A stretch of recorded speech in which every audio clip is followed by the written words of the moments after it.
पुराने रंग में फिर नजर आए योगी आदित्यनाथ। खुलकर कर दिया ऐलान, बहू बेटियों को छेड़ा तो यमराज पहुंचाएंगे शमशान। अखिलेश राहुल के जिन्ना प्रेम पर भी योगी ने दे दिया बड़ा बयान। जातीय सियासत पर योगी का अटैक लगातार जारी है। एक बार फिर योगी ने विपक्ष पर समाज को बांटने का आरोप लगाते हुए जमकर हमला बोला और अयोध्या से लेकर कन्नौज तक की घटनाओं का जिक्र किया। सीएम योगी ने पूछा कि आखिर विपक्ष इन वैश्याना घटनाओं पर खामोश क्यों है। सीएम योगी ने पश्चिम बंगाल में हुए डॉक्टर रेप और मर्डर केस में विपक्ष की चुप्पी पर भी सवाल उठाए। सीएम योगी का ये रूप देखकर यकीनन विपक्षी खेमे में खलबली का माहौल है, क्योंकि पीटीए के काउंटर में सीएम योगी ने जिस तरह का नैरेटिव खड़ा करना शुरू किया है, अगर वो काम कर गया तो विपक्षी फुगे की हवा निकलनी तय है। वैसे योगी की ये लाइन आरएसएस ने भी पकड़ ली है। यूपी के मुख्यमंत्री योगी आदित्यनाथ पूरी तरह से फायर मोड में हैं। उपचुनावों की तारीखों का ऐलान भले ना हो, लेकिन सीएम योगी के दौरे जारी हैं। सीएम योगी ने आगरा में जो रणनीति दिखाई थी, अब उसी राह पर वो आगे बढ़ रहे हैं। आगरा में सीएम योगी ने बहु बेटियों की सुरक्षा का मामला उठाया था, साथ ही चेतावनी दी थी कि बटेंगे तो बटेंगे।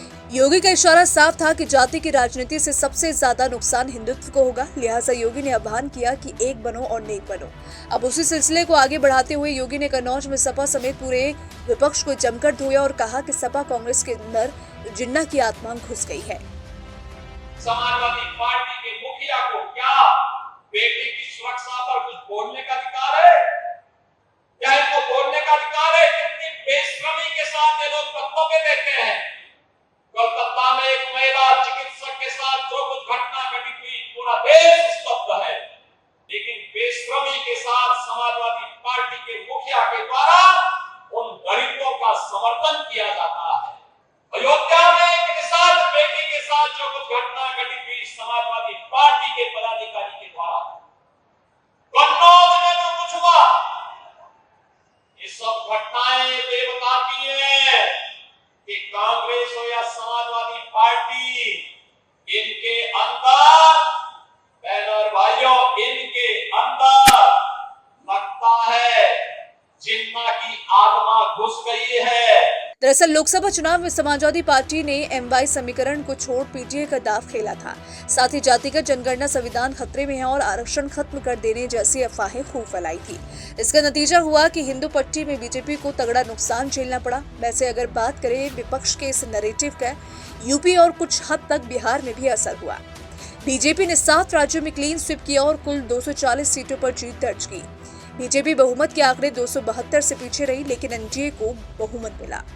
बिहार में तमाम कोशिशों के बाद भी विपक्ष पीछे रहा। एनडीए को 30 सीटें मिली और तो और दक्षिण का दुर्ग भी बीजेपी ने भेदा और केरल में 1 सीट मिली। लेकिन इसके बावजूद विपक्ष को लगता है कि जातीय सियासत उसके लिए अलादीन का चिराग है, जिसे जब घिसेंगे तब मन्नत पूरी हो जाएगी। जबकि सच्चाई ये है कि इतना नैरेटिव फैलाने के बाद भी समूचा विपक्ष मिलकर बीजेपी को सरकार बनाने से रोक नहीं पाया। ऐसे विपक्ष अभी तक जातीय तिलिस्म में घुसा हुआ है। राहुल गांधी तो मॉडलिंग, फिल्मी दुनिया और मीडिया हाउसेस में भी ओबीसी चेहरा तलाश रहे हैं।